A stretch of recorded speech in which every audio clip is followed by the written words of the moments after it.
سارا وقت میں آپ پہ درود ہی پڑھتا رہوں گا۔ فرمایا پھر تمہارے سارے دکھ، تکلیف، اذیتیں، پریشانیاں اس کے لیے یہ درود کفایت کرے گا اور تمہارے گناہوں کی مغفرت فرما دی جائے گی۔ تمہاری پریشانیاں، تمہاری اذیتیں، تمہارے دکھ، دور موجود میں لفظ بولا جاتا ہے ٹینشن، تمہاری ساری ٹینشن، تمہارے سارے معاملات حیات کی بے ترتیبیاں، پریشانیاں، دکھ، اذیتیں، سب کچھ ختم ہو جائے گا۔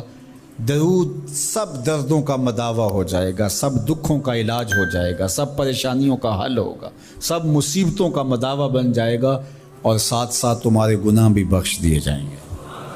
تو درود جتنی کثرت کے ساتھ پڑھا جائے اللہ کی اتنی ہی رحمتیں نازل ہوتی ہیں۔ تو باقی وظیفے، باقی اوراد وہ بھی فضل و شرف والے ہیں، لیکن حضور نے فرمایا کہ پھر تمہارے لیے درود ہی کافی ہو جائے گا۔ اللہ اکبر۔ فرمایا جو میرے اوپر ایک مرتبہ درود بھیجتا ہے اللہ اس پر 10 رحمتوں کا نزول فرماتا ہے۔ اور ایک حدیث میں آیا جو ایک مرتبہ میرے اوپر درود بھیجتا ہے اللہ اس کے 10 گناہ معاف کرتا ہے، 10 درجے بلند کرتا ہے اور 10 رحمتوں کا نزول فرماتا ہے۔ تو درود پڑھا حضور پہ کام اپنا بن رہا ہے۔ تو درود پڑھنے سے انسان کا باطن سنورتا ہے، اندر پاکیزگی نصیب ہوتی ہے، گناہ دھلتے ہیں، عیب دھلتے ہیں، پریشانیاں ختم ہوتی ہیں، مصیبتیں، آلام، مصائب، دکھ، ٹینشن، پریشانی جو کچھ بھی ہے یہ ختم ہوتا ہے، اور درود پرسکون بنا دیتا ہے انسان کو۔ راحت بخش ہے وظیفہ، سرور انگیز ہے یہ وظیفہ، نور بیز ہے یہ وظیفہ، ماحول میں شگفتگی پیدا کر دیتا ہے۔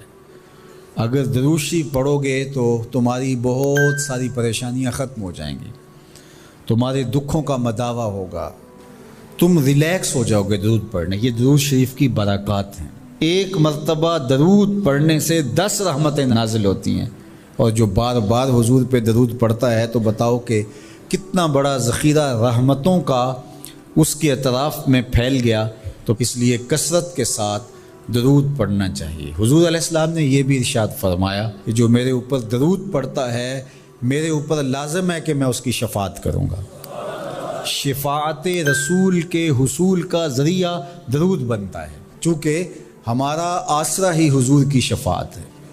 وہ دامن شفاعت کھولیں گے تو ہم گناہ گاروں کا کام بنے گا، اور وہ نصیب کیسے ہوگی حضور علیہ السلام کی شفاعت؟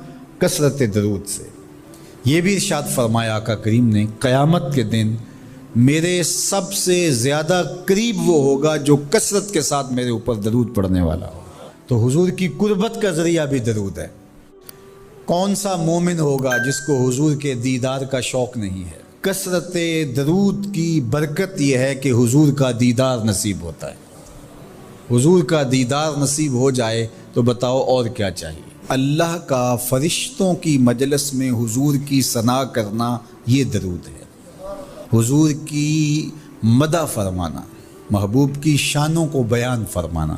یہ صحیح بخاری میں صلاۃ کا ترجمہ حضرت ابو العالیہ رضی اللہ تعالی عنہ سے کیا گیا ہے۔ تو پھر درود کا مفہوم بہت وسیع ہے۔ حضور کی مدح و توصیف، حضور کے حسن کا بیان، حضور کے خصائل کا عنوان، آقا کریم کے شمائل کا تذکرہ، حضور علیہ السلام کے فضائل کی باتیں، حضور کی عظمتوں کا عنوان، یہ سب کچھ درود کے زمرے میں آتا ہے۔ اور پھر ساتھ صیغہ بھی درود کا ہو اور اس میں شانیں بھی حضور کی ہوں، جس طرح درود تاج میں ہے، تو اس میں حضور پر درود بھی بھیجا گیا اور ساتھ حضور کی عظمتوں کو بھی بیان کیا گیا۔ تو یہ ایک خوبصورت گلدستہ بن گیا۔ درود شریف کے جو مفاہیم بیان کیے گئے ہیں ان سب مفاہیم کو یہ اپنے جلو میں لیے ہوئے ہے یہ درود۔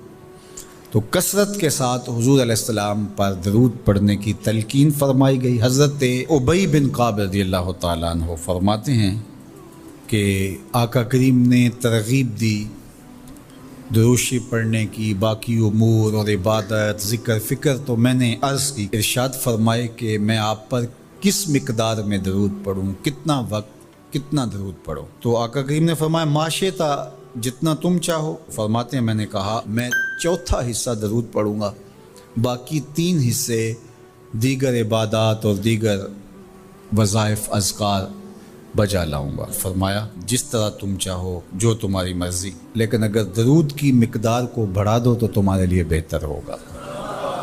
تو میں نے کہا النصف، میں آدھا وقت درود پڑھا کروں گا اور باقی چیزیں باقی آدھے وقت میں کروں گا۔ فرمایا جس طرح تم چاہو، لیکن اگر درود کی مقدار کو بڑھا دو تو تمہارے لیے بہتر ہوگا۔ میں نے کہا کہ حضور میں 2 حصے درود پڑھوں گا اور 1 حصہ باقی وظائف اوراد بجا لاؤں گا۔ فرمایا جیسے تمہارا دل چاہے، لیکن اگر تم درود کی مقدار کو بڑھا دو تو تمہارے لیے بہتر ہوگا۔ فرماتے ہیں میں نے کہا حضور میں پڑھوں گا ہی درود،